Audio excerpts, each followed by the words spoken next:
Okay, so hi everybody, and welcome to our fall PRISM seminar.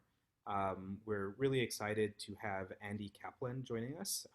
Andee is an assistant professor at Colorado State University in the Department of Statistics. She completed a postdoc at Duke University, and before that completed her PhD in statistics at Iowa State. Andee's research is at the intersection of statistics and computing, with particular interests in statistical graphics and reproducibility. And so with that, Andee, do you want to share your screen and take it away?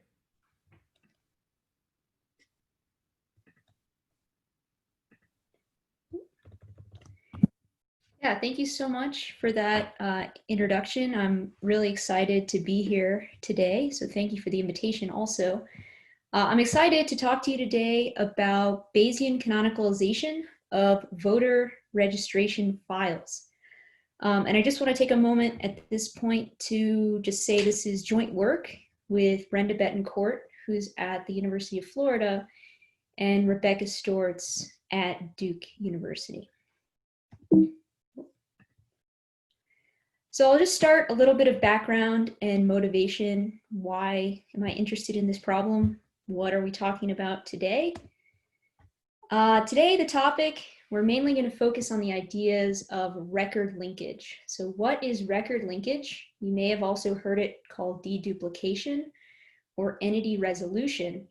This is the process of merging together noisy databases and removing duplicate entities, often in the absence of a unique identifier. And it's that last clause that really is the most important of this definition. Because if we had a unique identifier, this would not be a hard problem. We could just join databases together quickly and cleanly and move on with our lives to whatever we wanted to do after joining the data. Now, without these unique identifiers, this is where the real challenge is. And so I approach this problem from a perspective of probabilistic record linkage, where we use the ideas of probability and modeling to join records together via a model rather than via some deterministic complex rules that we have created. Now, we probably aren't interested in record linkage for record linkage's sake. We probably want to do something with that linked data later.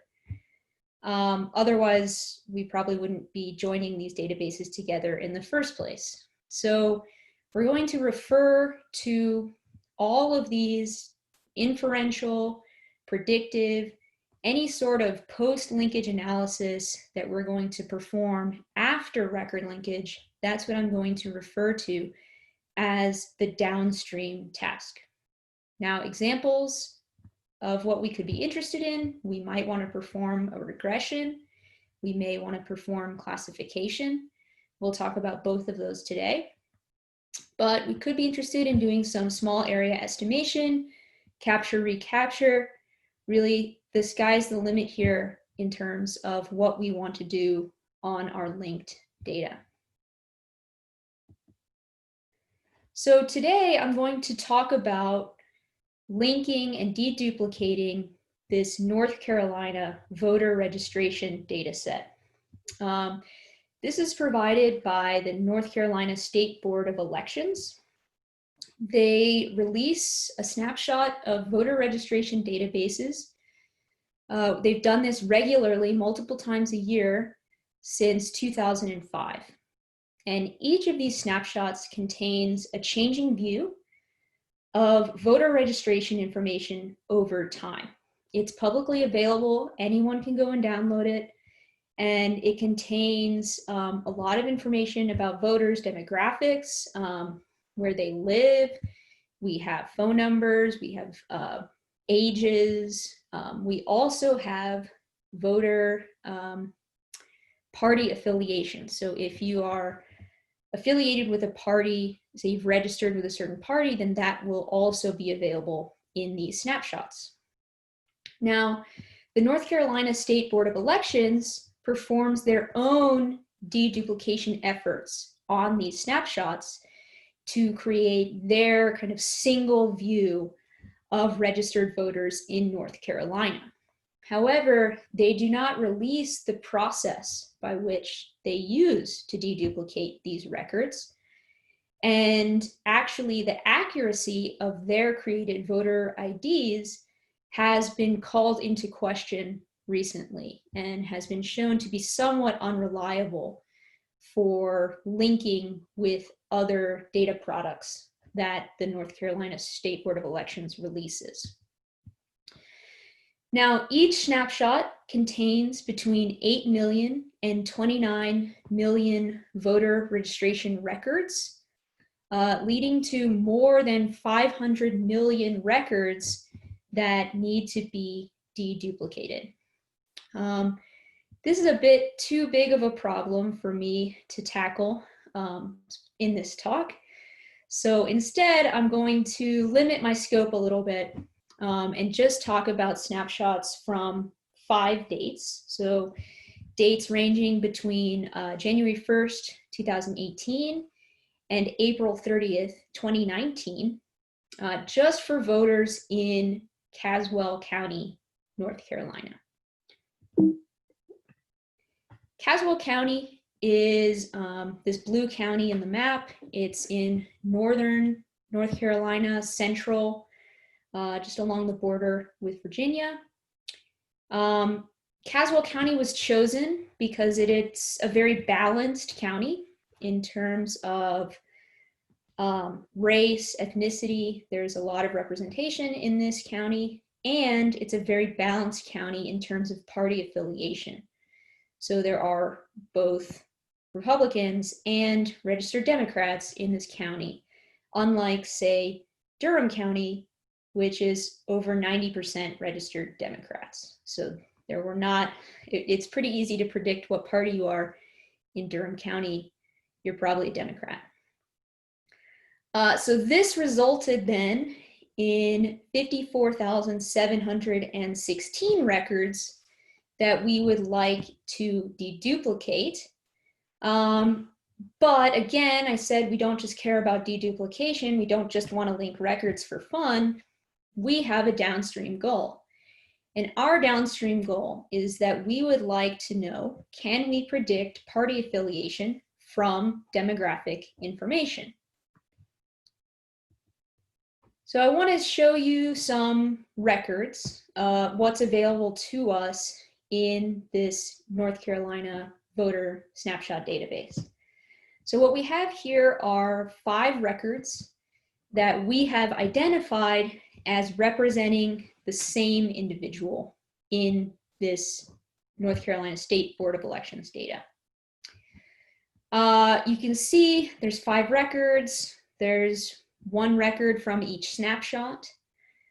We can see we have last name, first name, race, sex, age. I also have other variables like address, phone number, ethnicity, and then I have also party affiliation.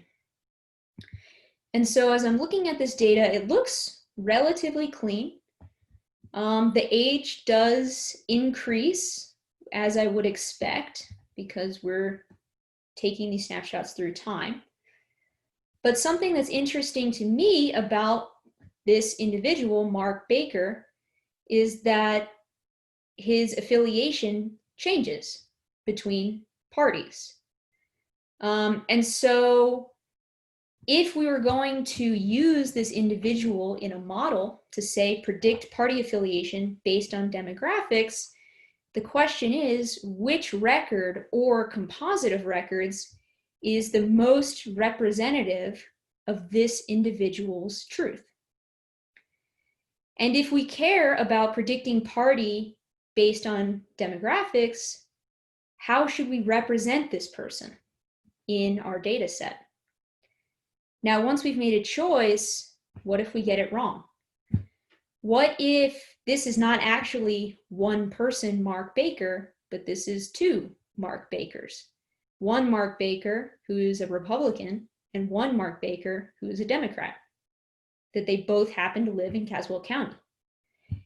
if we got that linkage wrong, how would the uncertainty be propagated from our record linkage all the way through to our downstream inferential task, right? We want to be giving confidence intervals, credible intervals that have close to nominal coverage. So how can we incorporate that uncertainty that we most certainly have from our linkage procedure, we're not perfect, all the way through that process?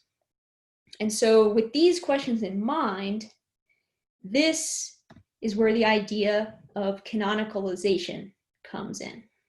So canonicalization is the process by which we can choose these representative records. And I'm going to talk today about 5 different methods that we can use to choose these representative records, to represent this truth, hopefully at some point with the idea of propagating that error through the canonicalization. Now, I'm going to talk about 5 methods. 3 of them are going to be based on point estimates of the linkage, and 2 of them are going to be based on posterior distributions of the linkage. So I'm assuming that we're going to perform canonicalization after we've already done record linkage. I'm not going to assume that we have done record linkage in any particular way. So all we need for the first 3 methods is a point estimate. That could be resulting from a frequentist procedure. That could be resulting from a Bayesian procedure. And then the last 2, obviously we need a Bayesian procedure because we need this posterior distribution of the linkage, but I'm not going to say we have to use this particular Bayesian record linkage procedure. We have some flexibility to choose our favorite Bayesian record linkage model. The output of each of these 5 canonicalization methods will be some sort of representative data set that can be passed to the downstream task. So I'm going to get a little bit more formal. I can define these canonical records as just some function of clustered records resulting from linkage. So the idea is that your linkage will result in some clustering of records by which you have this map that says these records should be the same person. So we are assuming that your linkage procedure will perform or will result in clusters, not necessarily overlapping clusters, but they need to be these distinct clusters that represent individuals. From these clusters, then, you can gain a canonical record by simply performing some function over those clustered records. You can pass some known parameters and get this representation. The representative data set, then, is obtained by performing canonicalization over each cluster that results from your linkage. Now, the 5 different methods that we're going to talk about correspond to 5 different functions that we could apply to each of these clusters. I'm going to start with the pointwise methods. So these first 3 methods, they assume we just have a single point estimate of that linkage. And the first canonicalization method, the first function, is kind of the stupidest thing we could do. It's meant to be a straw man. We don't really think it's going to work very well, but it is the first thing we thought of, which is randomly pick. So the easiest thing we could do, we have a cluster of records.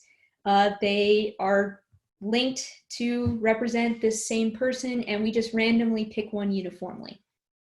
Now, we could get a little bit smarter with this. Say we could consider a more informed distribution than simply this picking uniformly at random. We could potentially use, say, these pairwise posterior linkage probabilities to inform this random choice if we wanted. Or maybe we know something about these databases where, say, we trust one of them more than the others, then we may place higher weight on records that came from that trustworthy source than on records that came from an untrustworthy source. So we can get a little bit smarter with random canonicalization, but the idea is that, yeah, we are picking randomly. Another idea is what we're calling Minimax Canonicalization. So this idea is that we can select the most representative record by choosing the one whose farthest neighbor within the cluster is closest. Now, this requires that we have some notion of far and close. So we have to define some record distance function. But assuming we can define a record distance function, this will then result in a set of representative records, one for each cluster, where these representative records are central to the other records in their cluster, where this idea of centrality is fully defined by the distance function we chose. So again, we have to specify this distance function with this idea. In this talk, we're going to use a weighted column-specific distance function. So this allows us the flexibility to specify different distance functions based on column types. So if, say, we have numeric columns, we can use absolute distance. If we have string columns, we can use any number of string distance functions like Jero-Winkler. If we have categorical, we can use binary, right? There's all sorts of different column level distance function we could use, and then we combine these using a weighted sum.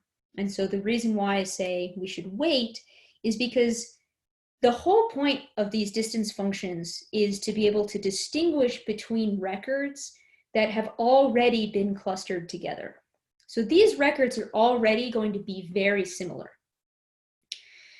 And if we have some knowledge that maybe a certain column will better distinguish between records that are already similar, then we may want to upweight that column to be more important in this distance function so that we can better distinguish, again, between records that are already very similar. Of course, if we do not have this knowledge, then we could just equally weight all of our columns. Okay, our final pointwise based canonicalization method is something a bit different. So with both of our random and minimax methods, we are selecting an existing record to represent the truth. So this record already exists in our data set.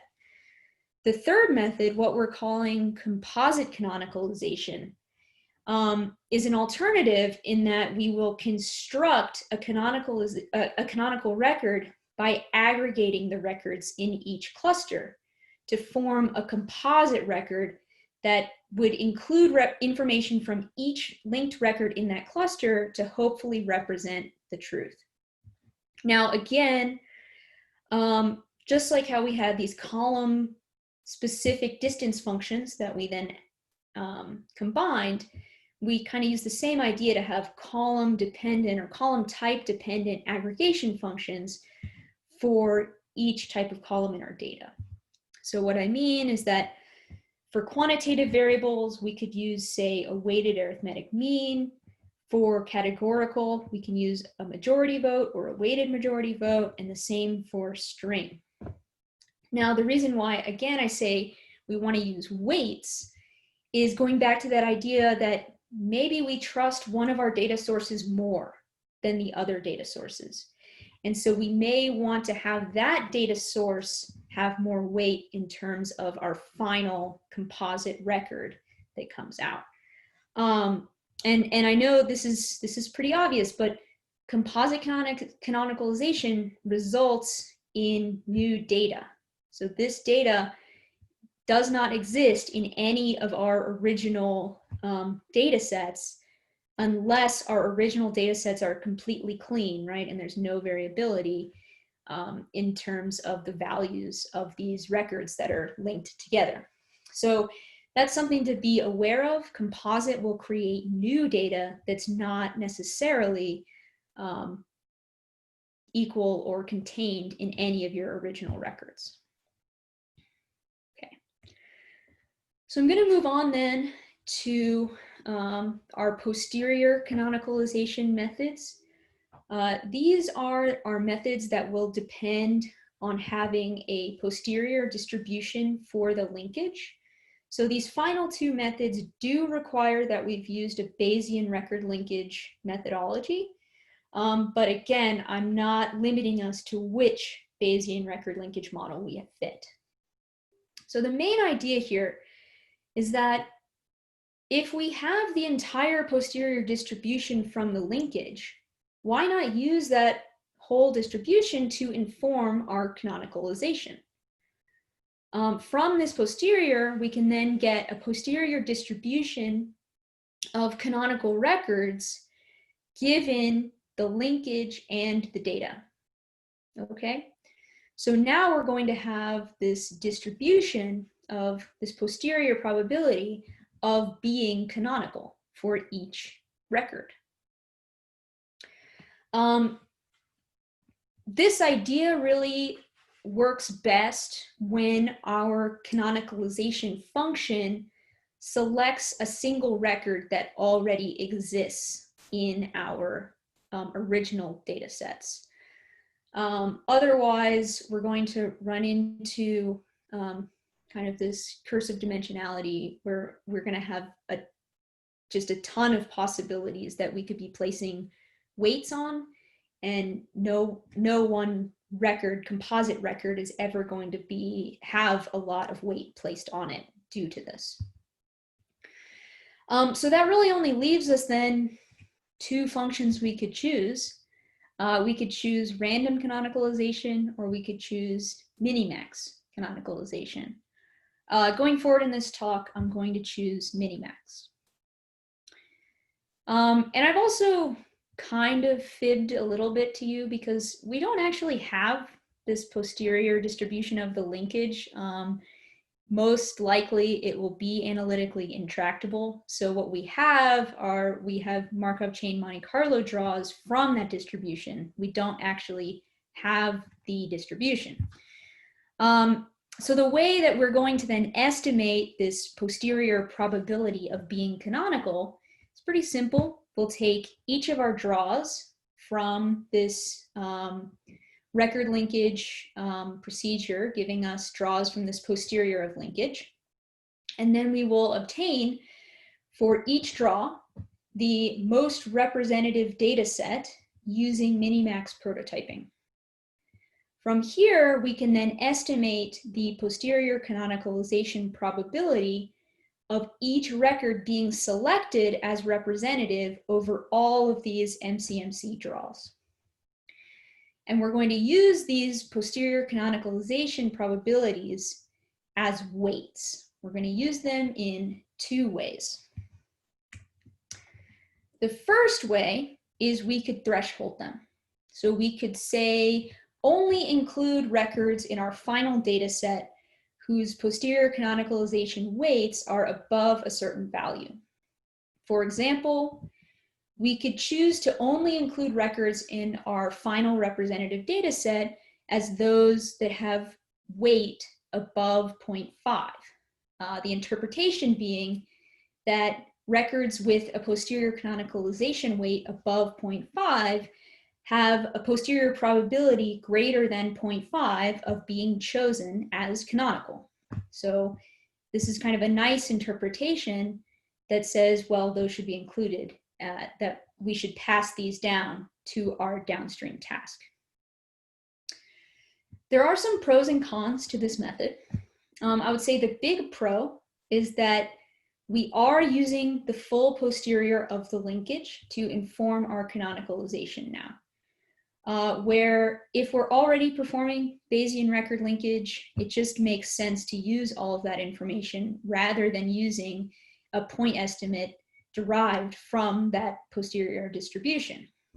Now, the cons are that I've promised you a method that will propagate error, from the linkage to the downstream task. But when I threshold these records, I am not propagating any error down to this downstream task. So I'm still not doing the thing that I promised you I wanted to do. So that's kind of a big con. The other big downside to this method is that we have to choose a threshold. Currently, we can just set it equal to 0.5 because this makes a lot of interpretive sense.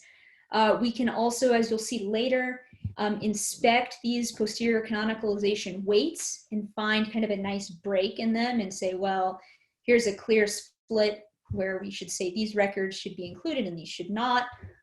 We are working on a method to automatically choose a threshold based on the data, but that is future work. But what else could we do with these weights? So the second idea is what we're calling posterior canonicalization weighted. So the idea is we can incorporate the uncertainty from both entity resolution and canonicalization as a weight for each record to be passed to the downstream task, okay? Now, the good thing is that I've finally done what I promised you. I can now fully propagate that linkage error through the inferential downstream task, which is great. I feel good about it. The downside is that now we're not really performing canonicalization anymore. Now I have to send you all of the original records as well as these weights. So if we're in a situation where, say, two companies get together, there's a third company, the third company wants to perform record linkage and then have analysts do some analysis on the linked records. Well, company one and company two don't necessarily want all of these personal identifying information passed to an analyst. So they say you can perform record linkage, but you can't pass all of our data to the analyst. Well, now at this point, we're in a scenario where you have to pass at least your features and your response, but you have to pass all of them to the analyst. You can't just pass the representative ones because now we need to weight all of our records by these posterior canonicalization weights. So I would say, depending on the situation you're in, this method may not be available to you, but if it is, this is the only one that will fully propagate that linkage error. So it is quite a big benefit if you can do it. And I want to talk a little bit about this error propagation because I do see it as a really big deal. What's been done already is to assume some fairly restrictive situations. So what's already been done is assuming that you're linking two databases. Each of these databases are clean, i.e. there are no duplicates within them. The features, the X variables, exist in one database, and the response, the Y, exists in the other.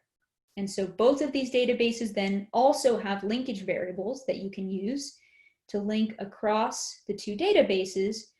And maybe you won't get all of those links correct. So in this scenario, the error propagation from the linkage is actually pretty straightforward, and it propagates exactly in many tasks. So this has been done for multiple linear regression, general regression models, including logistic, but certain scenario that's pretty restrictive. You have only two databases, one of them with all your X's, one of them with all your Y's, and they're clean. Now, suppose we do not live in that very nice scenario, and we want to perform record linkage on an arbitrary number of data sets The features could be in more than one database. The response could be in more than one database. We could have duplication in the response and the features. In this second case, exact error propagation has not been explored to our knowledge.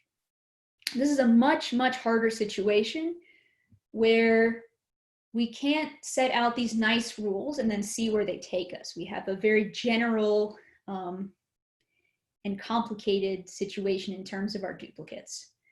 So this is the scenario in which we would like to explore these canonicalization methods in different simulated data experiments.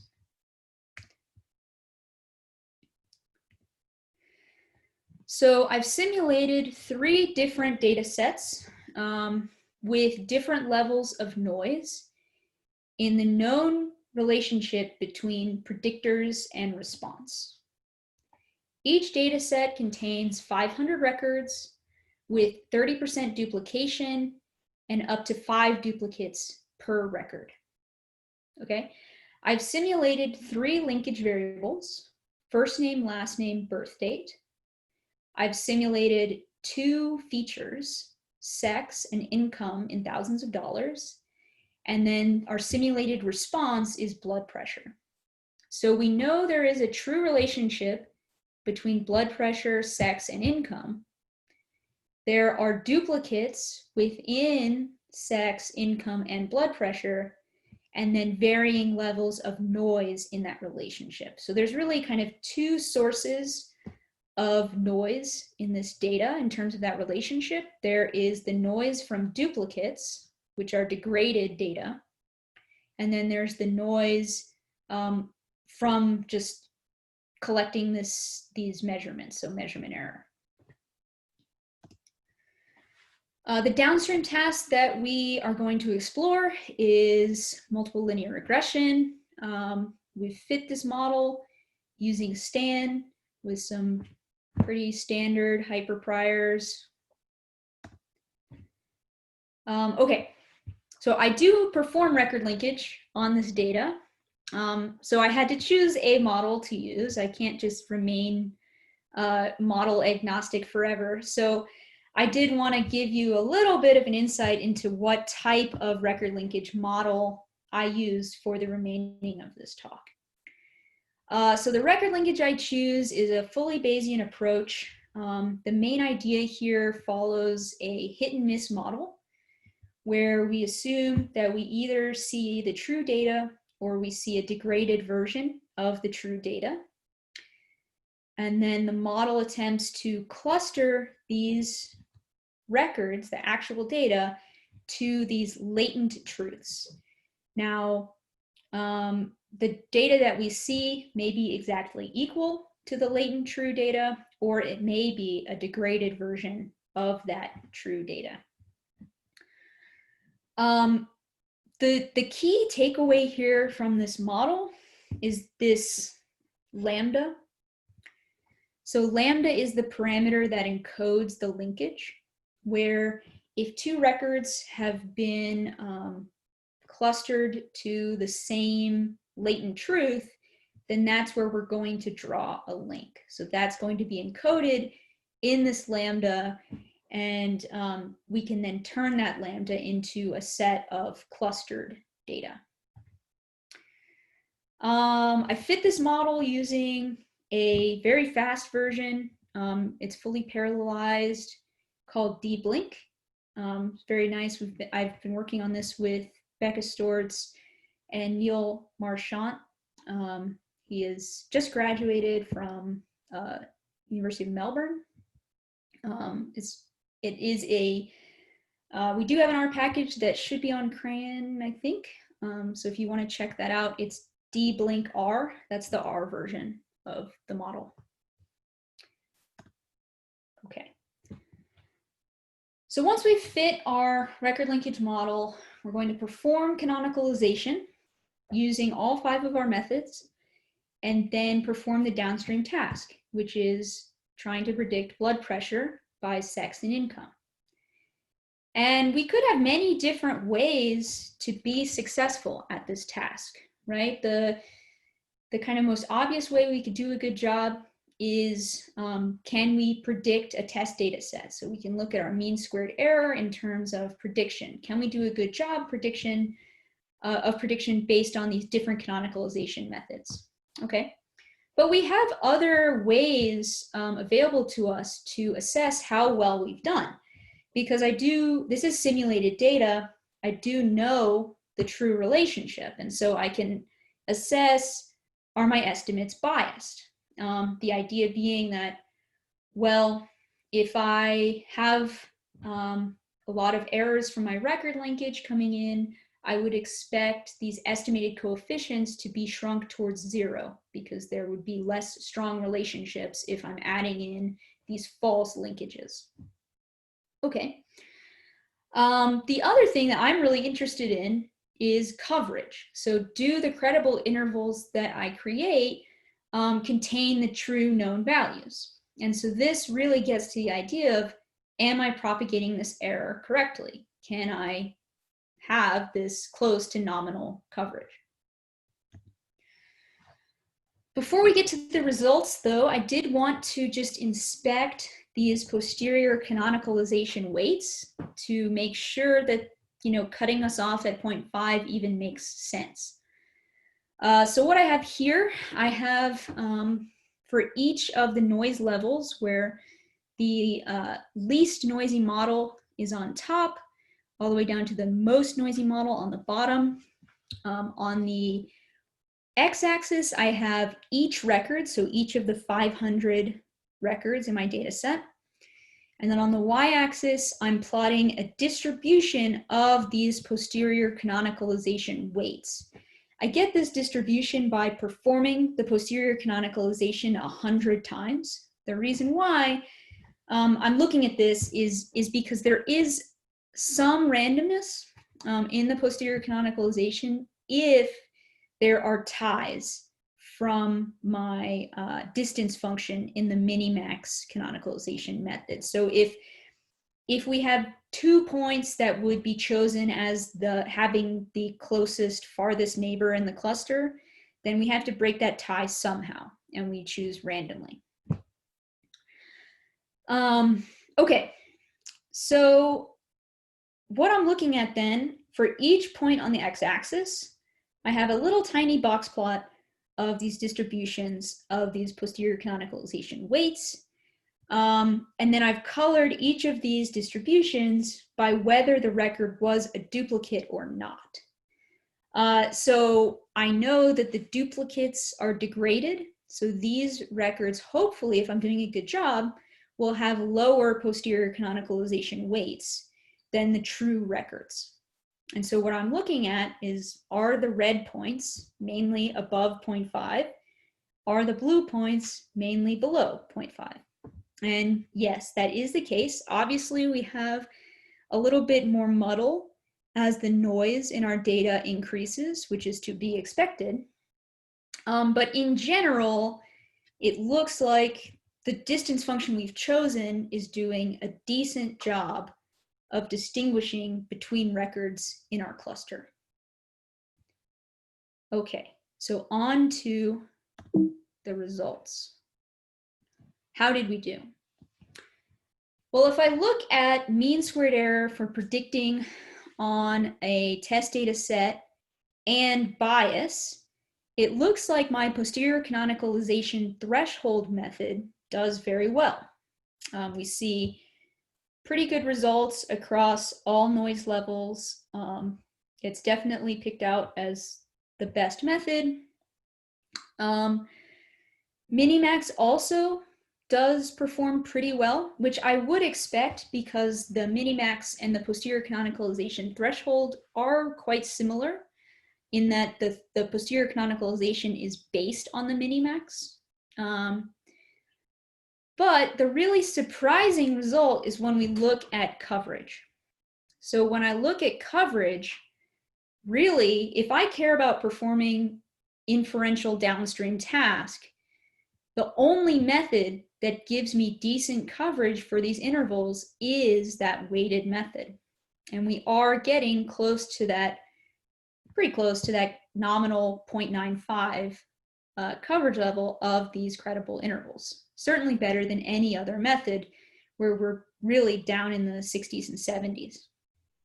So this to me is very convincing that I should care about this propagation of the error.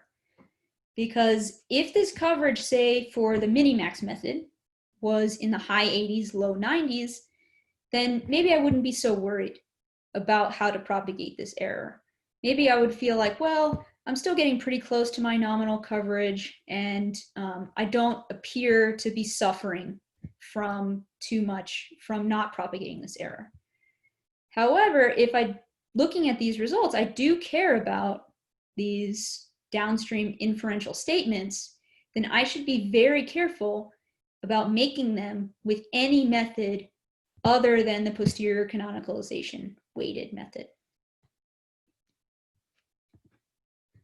Okay, so let's quickly go back to our original question, which is, can we predict voter party affiliation by their demographics based on this snapshot data?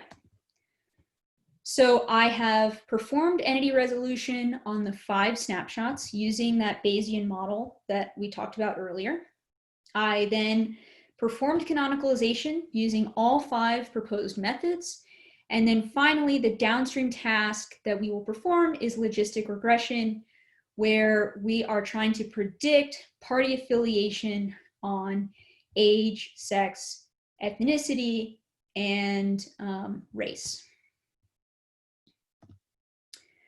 So first things first, I'm going to inspect these posterior canonicalization weights to make sure that I've chosen a good distance function.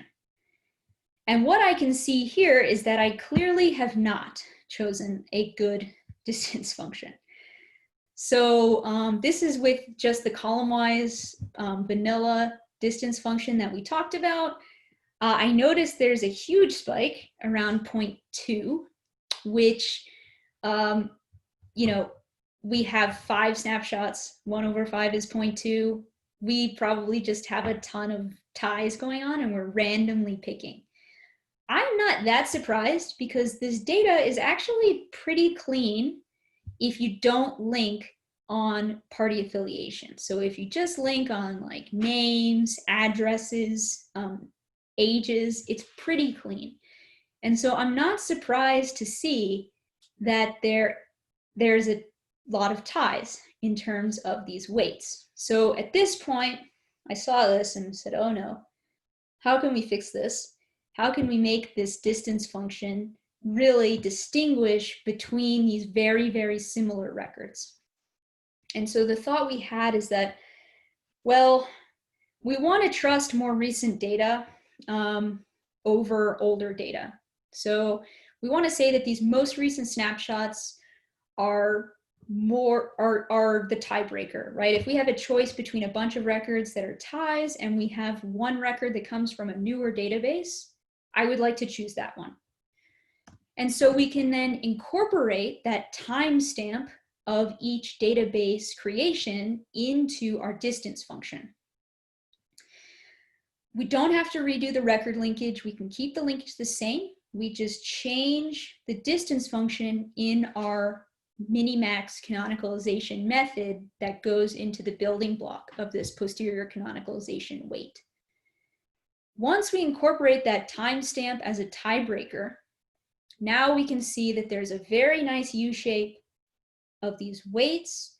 I have records that very clearly are included as canonical records very often, and then records that are included hardly ever at all. And so I have a nice split at 0.5, and I feel like my distance function is doing a decent job at distinguishing between these very similar, very clean records.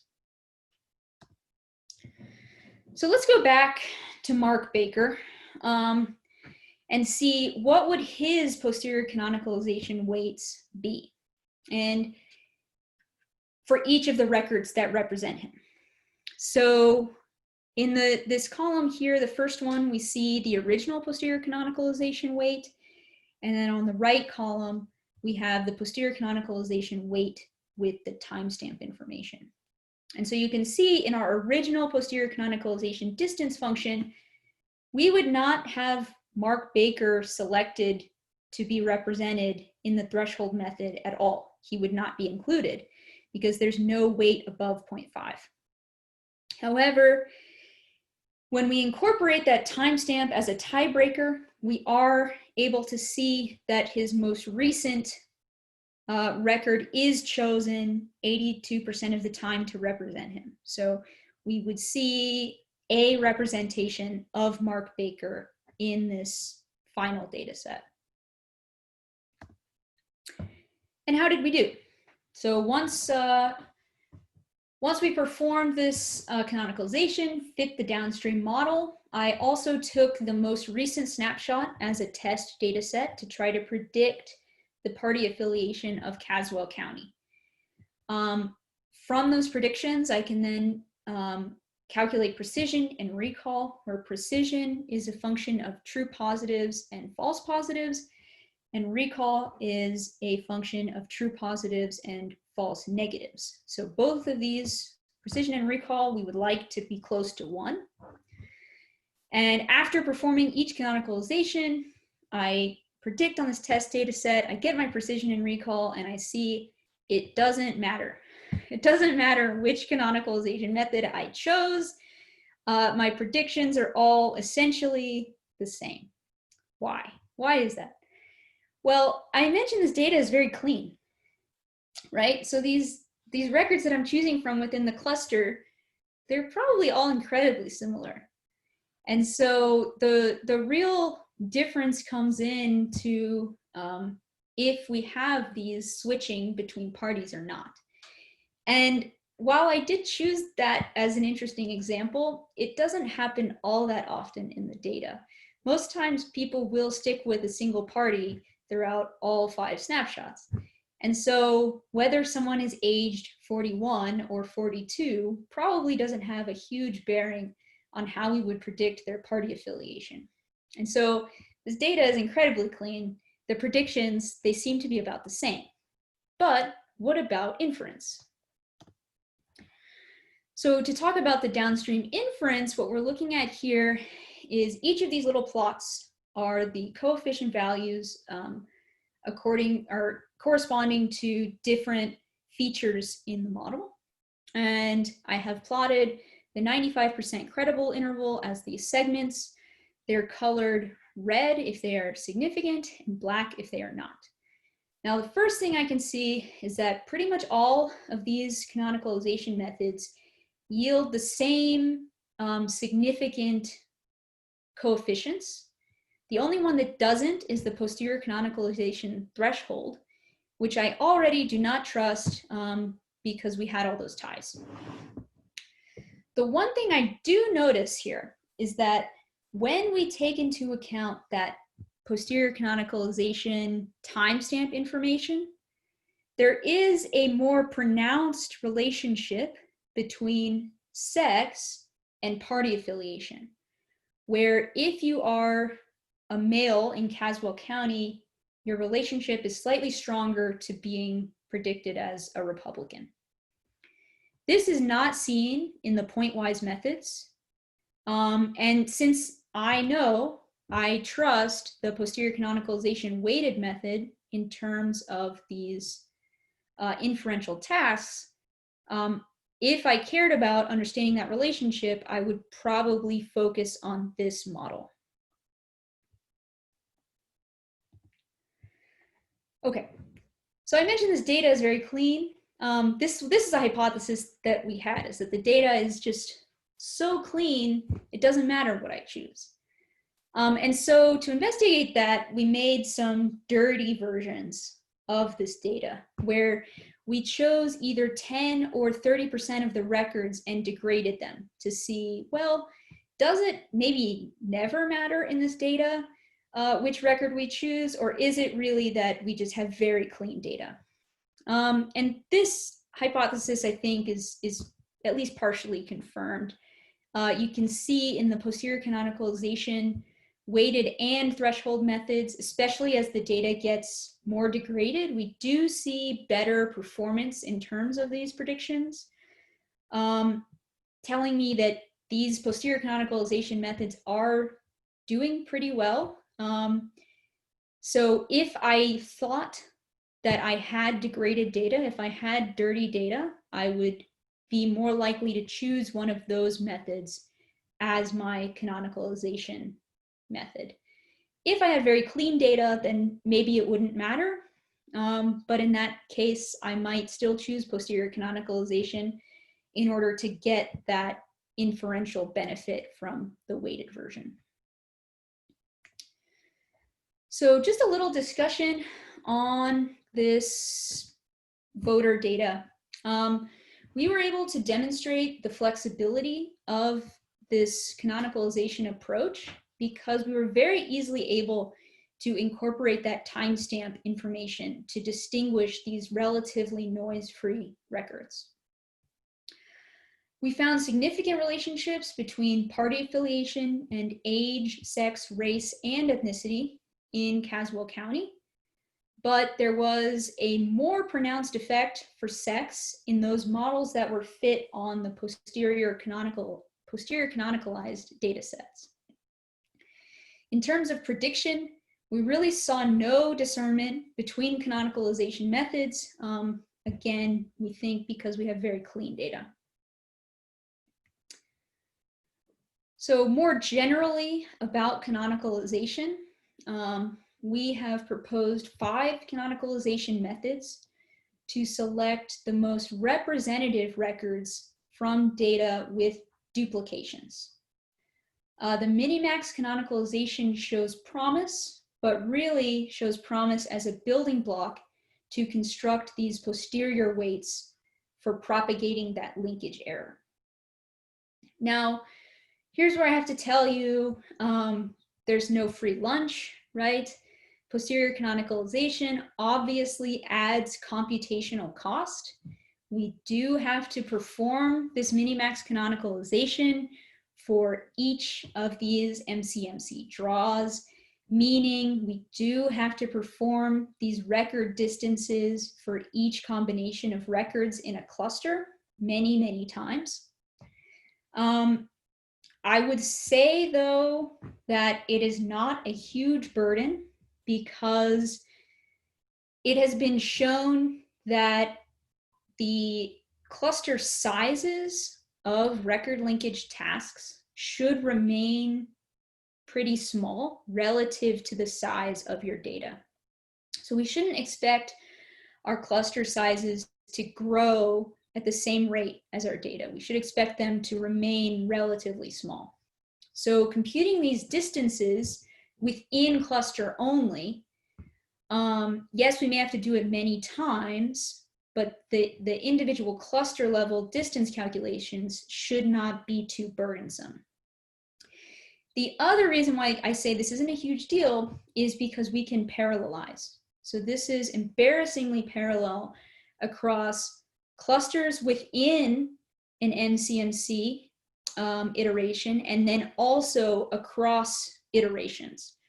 So we can very easily distribute this computation of these posterior canonicalization weights. So yes, it is more expensive, but not in a bad way. And we get this added benefit of allowing for natural error propagation into that downstream task if we use the weighted method. Finally, I want to say what I believe is the biggest strength of this idea is its generality. So canonicalization can be used with any record linkage model that results in clustered data. That can be frequentist, that can be Bayesian. We can use this with any downstream task. In this very general data case where explanatory and response variables are duplicated in multiple data sources. So we are not limited to how our data looks. We're not limited in what we want to do with it. and we are not limited with how our record linkage was performed. Finally, I just want to finish by saying that all of the code used to create these canonical data sets is available in an R package called represent-R, which is currently on GitHub, but should be on CRAN very soon. So I want to finish by just thanking you again. I really appreciate this opportunity, and I would love to answer any questions that you have. That's great. Thank you so much, Andee. I'll clap for you for that clear talk. And I guess we probably have time for maybe one or two questions. So let's just open it up. I know there's some students on this call, and I'd also, as usual, sort of particularly like to encourage you to ask questions.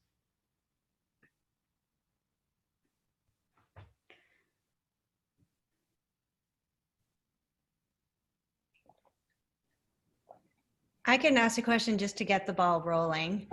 So I don't know the record linkage literature all that well. I've done some like shallow dives into it just to like prepare, you know, kind of overview lectures for certain classes, you know, just to get, and I've always been amazed at how young it seems like, or how like, you know, there's just a lot of like ad hocery. So one of the nice things about what you're presenting is it really formalizes some aspects of it in a super nice way. And I love the fact that the uncertainty gets propagated to the next level, or that you have you're able to do that. So that's fantastic. It still seems though that there's some like, oh, I could do this, I could do that. I'll look at a plot and then I'll make a cut point here. And I'm just wondering, you know, as we're all thinking more these days about how do I decrease researcher degrees of freedom, or how might I pre-specify a plan for my record linkage? If you have any thoughts about principled ways of going about something like that. Yeah, no, that's a really good question. I appreciate it. And I think you're spot on. I think that the success of these ideas relies on having domain knowledge of your data. I don't think it's necessarily that easy to escape. I know that there are methods that are using machine learning ideas and having these supervised approaches, but that does rely on you having training data. And a lot of times this training data is super expensive to get. Because you need a lot of it. Actually having, if you think about in the space of comparisons, links are usually incredibly sparse. And so in order to have enough training data to actually have enough links to train on, this can be very, very expensive. So I would say that there are approaches that try to take humans a little more out of the loop, but they are not without their downsides as well. So this definitely relies on you understanding your data. I agree with you completely. I did mention we are trying to take that thresholding piece out. The idea being here is that the assumption is that your record linkage is pretty good. So if your record linkage is bad, then this is all going to fall apart anyway. But if you have a pretty decent record linkage model, you have a posterior, right? But you also have this posterior, or this pointwise linkage estimate that would result from your posterior. That pointwise estimate would result then in an estimated number of entities in your data set, right? And so one idea that we've had is to use that estimated number of entities to choose what threshold we should be using to match the number of resulting entities that would be in our representative data set to the number that we think should be there. And so that's one idea that we are currently exploring, but in one way to try to take out a little bit of human choice, but still you have to choose a distance function, you have to choose weights. That's just part of me assuming that you are a good analyst and you understand your data. Understood. Thanks so much. Yeah, thanks. Thank you. So, in the interest of time, I guess if there's maybe one more quick question, we can take it. Otherwise, probably best to end things and follow up with Andee maybe via email or something.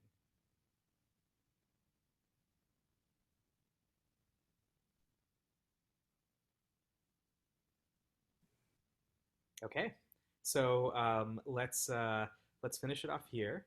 And thanks everybody for joining. Thanks again, Andee, for the great talk. And I will stop recording now. Great. Thank you so much.